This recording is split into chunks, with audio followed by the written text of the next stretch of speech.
तो इसमें जहां देखो चारों तरफ सिर्फ एक ही खबर फैल चुकी है कि भारत के लिए यूएनएससी यानी कि यूनाइटेड नेशन सिक्योरिटी काउंसिलिंग के मंच एक बिल पास किया जा रहा है, जिसमें परमानेंट मेंबर बनाकर भारत को वीटो पावर देने की तैयारी हो रही है।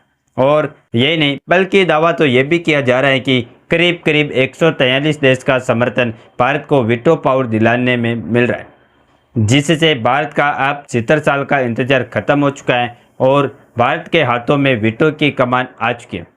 हालांकि दावा जितना बड़ा यहाँ पर किया जा रहा है, सच्चाई इतनी बड़ी नहीं है, लेकिन यूनाइटेड नेशन में भारत को परमानेंट मेंबर बनाने की कुछ ऐसी सच्चाई है जो कि भारत की तकदीर बदल सकती है। लेकिन तकदीर बदलने का जो नतीजा सामने आया है वह सब कमाल है।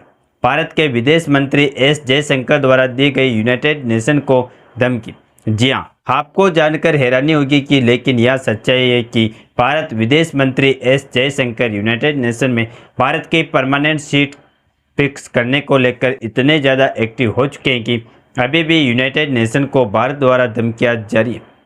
तो चलिए सच्चाई क्या है और भारत को वीटो पावर मिले और परमानेंट सीट फिक्स होने को लेकर कौन सी नई अपडेट सामने आ चुकी है, ये सारी जानकारियाँ इस वीडियो में समझते हैं।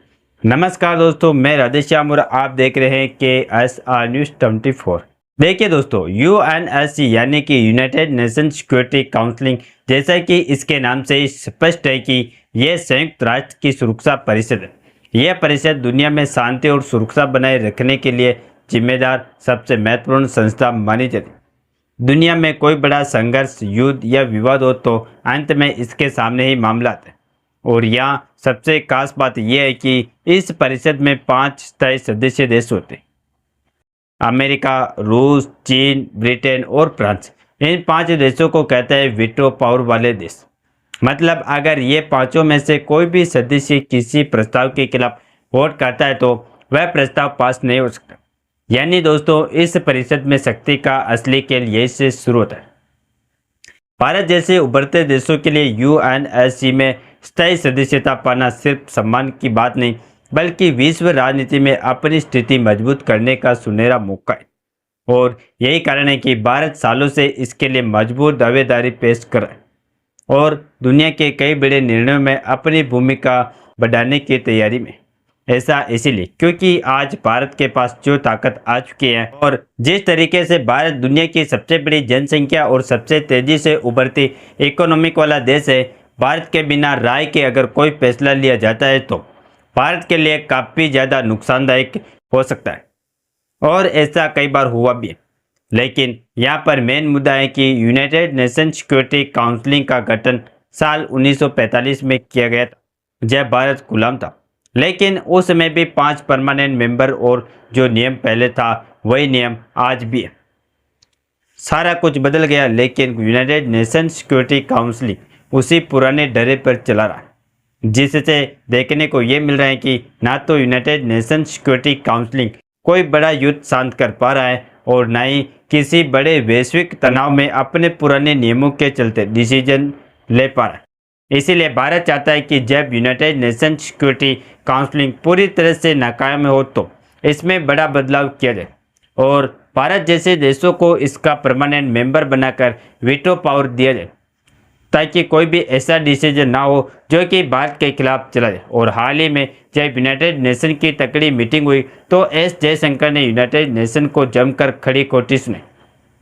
आप इस खबर में भी देख सकते हैं कि जयशंकर साहब ने सीधा धमकी भरे लहजे में यूएन के मंच से ये बात दुनिया के सामने कहा कि आखिरकार यूनाइटेड नेशन के बदलाव ही क्या किया है। क्योंकि दोस्तों, यूनाइटेड नेशन ना तो आतंकवाद को समाप्त कर पाया और ना ही टैरिफ युद्ध को रोक पाया। और आप खुद देख लीजिए कि संयुक्त राष्ट्र उम्मीदों पर कितना खरा उतरा है। और दुनिया की हालात तो देखिए, 2 बड़े संघर्ष चल रहे, एक यूक्रेन में और दूसरा मिडल ईस्ट और वेस्टर्न एशिया में। अनगिनत अन्य हॉटस्पॉट तो खबरों में भी नहीं आते। जयशंकर ने आगे कहा, जब सदी में एक बार आने वाली महामारी ने हम पर हमला किया तो हमने वैक्सीन और यात्रा तक पहुंच में खुला भेदभाव देखा। आपको बता दें कि भले ही भारत यूनाइटेड नेशन का परमानेंट मेंबर नहीं है, लेकिन भारत ने यूनाइटेड नेशन के मंच से जो बात दुनिया के सामने रखी उसने पूरे यूनाइटेड नेशन के मंच को हिला कर रख दिया, एक बार फिर से सोचने पर मजबूर कर दिया। इसके बाद चारों तरफ एक ही गुहार लगने लगी है कि भारत को यूनाइटेड नेशन का सबसे पहले तो परमानेंट मेंबर बनाया जाए और भारत के हाथों में वीटो पावर की कमान थमाई जाए। क्योंकि मैं तो केवल सिर्फ आपको 2-4 बातें बता रहा हूँ, जबकि वाकई में देखा जाए तो भारत के विदेश मंत्री एस जयशंकर जी का यूनाइटेड नेशन के मंच से इस बार का भाषण चौंकाने वाला था। क्योंकि दुनिया के कोने का कोई ऐसा मुद्दा नहीं रह गया जिस पर एस जयशंकर जी ने आवाज़ न उठाई, फिर चाहे तुर्की हो, साइप्रस हो, पाकिस्तान, मिडल ईस्ट हो या फिर रूस यूक्रेन हो, यहाँ तक कि ट्रेड वॉर तक का जिक्र किया। और इसी के बाद चारों तरफ एक ही बात गूंजने लगी कि भारत को वीटो पावर दी जाए और परमानेंट मेंबर बनाया जाए। और आप रिपोर्ट में देखें कि सभी एशियाई कंट्रीज डिमांड करने लगी कि भारत को परमानेंट मेंबर बनाया जाए। और यही यूएनजी में रूस, भूटान और सभी ब्रिक्स के देशों ने बेट लगाया कि भारत को यूएनएससी में परमानेंट सीट दी जाए। और सबने कहा कि करंट बैलेंस बिल्कुल गड़बड़ है और 80 साल वाले पुराने नियम बदलने होंगे।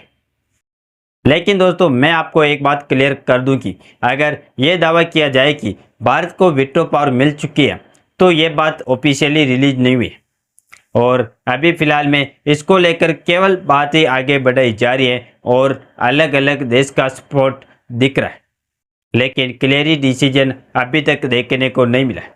लेकिन हाँ, जिस तरीके से बड़े बड़े देश का सपोर्ट मिल रहा है और चीन के साथ रूस का भी सपोर्ट मिलता है, ऐसे में उम्मीद है कि भारत को जल्दी वीटो पावर मिलने वाली।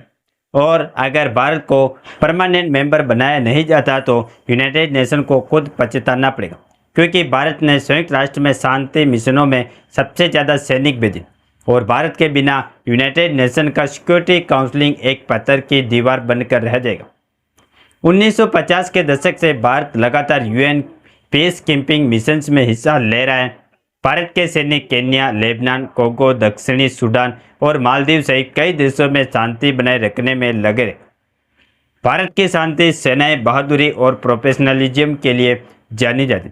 भारत ने संयुक्त राष्ट्र में कई प्रस्तावों को तैयार करने और पास कराने में मदद की।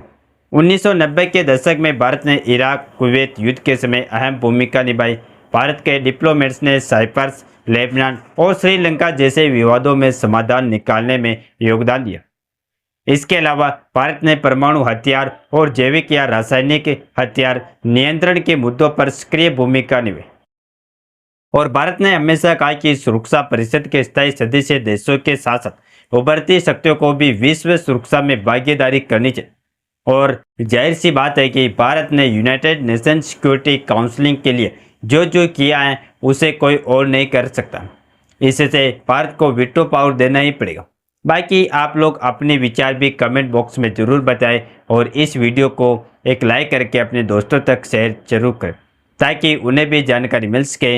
इसी तरह और भी नॉलेजेबल वीडियो देखने के लिए हमारे चैनल KSR न्यूज को सब्सक्राइब करके बेल आइकन को ऑल पर जरूर सेलेक्ट करें। जय श्री राम, जय हिंद, जय भारत।